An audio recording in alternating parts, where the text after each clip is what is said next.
Саламатсыздарбы, урматтуу мекендештер?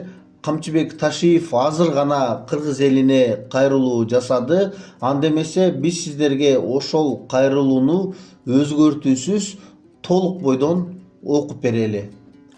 Урматтуу кыргыз элим, урматтуу мекендештерим. Акыркы убактарда 2027 жылы өтө турган президенттик шайлоо боюнча ар кандай сөздөр айтылып, менин атымды аралаштырылган жалган маалыматтар тарап жатат. Ошондуктан эл арасында ар кандай божомолдорго жол берилбеш үчүн өз позициямды ачык жана так айтып коюуну туура көрдүм. Биринчи, мен 2027 жылдагы президенттик шайлоого катышпайм. Бул тууралуу буга чейин да бир нече жолу так айткам. Бүгүн дагы ошол генералдык сөзүмдөн кайтпайм.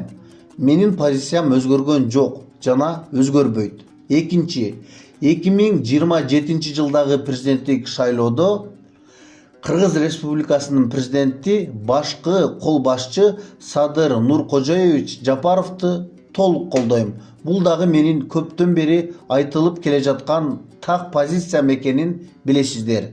Себеби өлкөнүн туруктуулугу, мамлекеттин кызыкчылыгы жана элдин ынтымагы баарынан жогору турат. Мен мамлекетчил жана мекенчил адам катары досум Садыр Нуркожоевичти колдоймун. Досумду колдоо менен мен мамлекетибиздин өнүгүүсүн, элибиздин биримдигин жана Кыргызстаныбыздын келечегин колдогонум деп билемин. Мен мамлекетиме кызмат кылып келатканыма сыймыктанам. Элимдин алдында, жараткан Кудайдын алдында айбирим таза. Элим менен мамлекетим үчүн ак кызматымды мындан ары да улантам. Үчүнчү, менин атымды пайдаланып, жалган маалыматтарды таратып, ушак айын гыйбат аркылуу элди адаштырууга аракет кылгандарга, бузукуларга ишенбеңиздер. Андай адамдардын максаты коомго бүлүк салуу, элдин ынтымагын бузуу. Биз ар кандай кырдаалда да достукка берилгендикке жана мамлекетке болгон жоопкерчиликке бекем турушубуз керек. Достуктун ыйык шартын кандай кырдаал болсо дагы сактоо менен биз келечек муңга үлгү болобуз.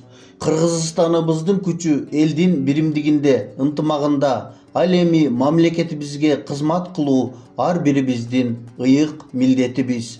Терең урматтоо менен кыргыз эл баатыры генерал-полковник Ташиев Камчыбек Кыдыршаевич. Мен эч кандай президенттикке койбоймун, эч кандай президенттикке барбаймын.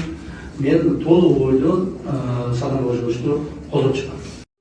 Укамбаска сенчу.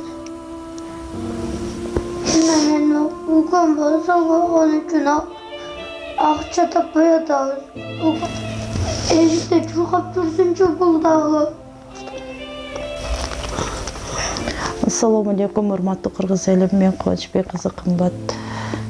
Мындан алдында сиздерден жардам сурап кайрылган элем. Уулум Мухаммад 5 жашта, азыр баса албайт. Ушу жол кырсыгынан улам ушундай абалга түшүп калган. Мындан алдын 3 жол операция болгон башына. Азыркы учурда башында аппарат менен жашап жатат. Сиздерден суранарым, ушу баламдын операциясына жардам берип кетиңиздерди өтүнөм. Берген жардамыңыздарды алып атабыз. Аллах разы болсун баарыңыздардан. Көптү көрсө көл болот дейт. Ушу баламды басып кетүүсүнө себепкер болуңуздар. Балам да бутуна туруп, өз алдынча мектепке барып, өз алдынча ойношун каалайм. Мен баламды көрүп жүрөгүм ооруйт. Бизге азыркы учурда $45,000 акча каражаты керектөлүүдө. Бизде андай сумма жоктугунан улам аргасыздан кайрымдуу кыргыз эли менен жардам сурап кайрылып жатам. Бизге кайрымдуулук кылам деген инсандарга өзүмдүн атымда М-банк ачылган. 3197 Кымбат К деп чыгат. Ошо Россия өлкөсүнөн котором дегендерге Сбербанк 3097 Нурбек деп чыгат. Ал дагы өзүмө караштуу. Аллах таалам баарыңыздардан разы болсун. Берген жардамыңыздарды алып жатабыз. Тинькофф жок. Мен Садырдын түрмөдө отурганына өтө өкүнөм. Жана аны чыгышы үчүн кайсыл аракетти болсо да жасаганга даярмын. Ушуга деле макул болот элем. Садырдын ордуна отуруп туруп, Садырды чыгарганга. Жардамчылык тур ошондо билинет. Башка кайгы түшкөндө, кыйынчылык түшкөндө ошондо билинет. Ким дос, ким дос эмес. Садыр Жапаров боюнча сөз козголгондо, бул менин саясаттагы эң чоң жүрөк оорумда. Чыныгы дос, мына машалла, мына досумдун ийгилиги, менин ийгилигим. Менде болбосо да досумда болсун деген. Урматтуу президентimiz Сооронбай Шарипович, мен сизден дагы бир жол суранып кетем. Садыр Жапаровго ырайым кылыңыз.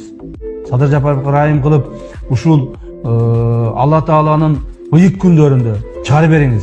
Мен мына сизден ыйлап туруп суранамын. Кыйынчылыгыңа кайгырган, сени дайыма сурап турган, кемчилдигиңди жашырып турган. Мына ушуну дос деп айтат. Садырга боштондук туугандар. Боштондук! Садырга боштондук! Дос дедиңби? Жүрөгүңдөн дос бол. Чыныгы дос бол. Биздин негизги партиябыздын программаларынын бири Садыр Жапаровду мыйзамдын чегинде чыгарууга, аны актап, мамлекеттик кызматка алып келүүгө жана аны элге кызмат кылдырууга милдеттүүбүз деп билебиз турган. Саңа жакшы күмөн кылган болсун чыныгы дос. Чыныгы дос ким? Сизге жакшылык каалаган, сиздин ийгилигиңизди көрө алган. Бул мен тандап алган жол акыйкаттын жолу. Бул достуктун жолу.